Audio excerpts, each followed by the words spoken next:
The American gas industry is closing in on one of its long-held dreams, carving out an export route for its gas to Asia from the Pacific coast. But instead of building liquefied natural gas terminals in California or Oregon, the gas industry is planning to open up a new export frontier on the Pacific coast of Mexico. This is Nick Cunningham, reporter with Gas Outlook. I'm standing here in the Mexican state of Baja California. I came here to get a glimpse of an LNG export terminal that's under construction just over this hill here from where I'm standing. When it comes online in 2026, it will be one of the only gas export terminals on the entire North American Pacific coast. Now, it's backed by a company called Sempra Energy. That's an American company based in California. So what's interesting about this project, and many others that are proposed for the Mexican Pacific coast, is that while they're located in Mexico, these are largely American projects. The companies are American, and the gas that's going to pass through these terminals and be exported to Asia is coming from the shale gas fields of Texas, New Mexico, Utah, and Wyoming. Sempra's project in Baja California is the first, but it may not be the last. LNG developers have big plans for Mexico.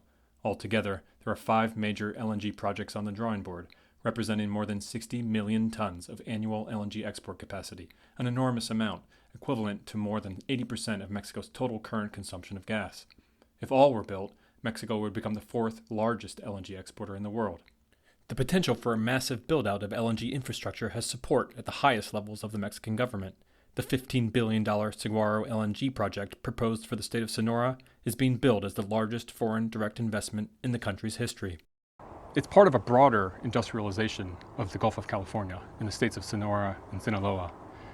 But the build-out also presents risks.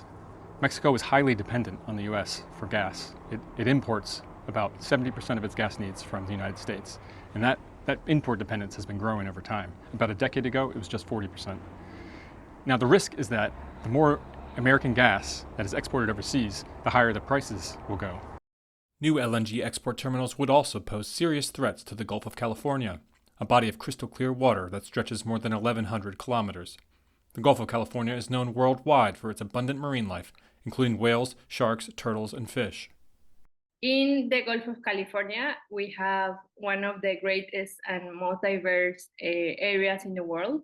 Not only for whales, there are around 900 species of fish, over 300 species of marine birds. So just after Galapagos is one of the most diverse places in the world to see all these species. The sudden increase in ship traffic could be lethal for some iconic species. Experts say enormous LNG tankers would bring noise, pollution, and safety risks that would fundamentally change the character of the region. If the entire project of industrialization of Sonora and Sinaloa happens, then, it's not only going to be one project or one series of tankers coming and going through the Gulf of California. It's going to be a massive amount of traffic.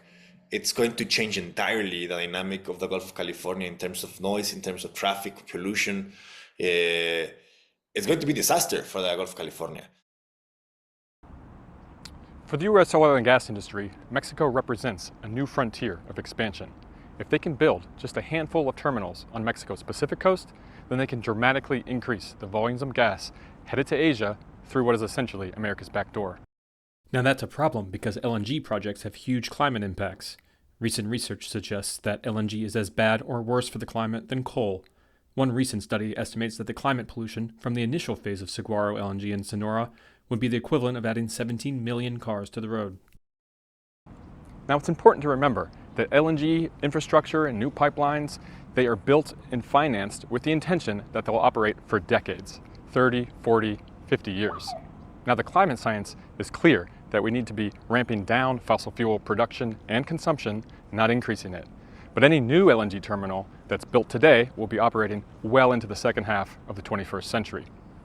That likely means we'll be blowing far past our climate targets. But that's precisely what the LNG industry and its investors are gambling on.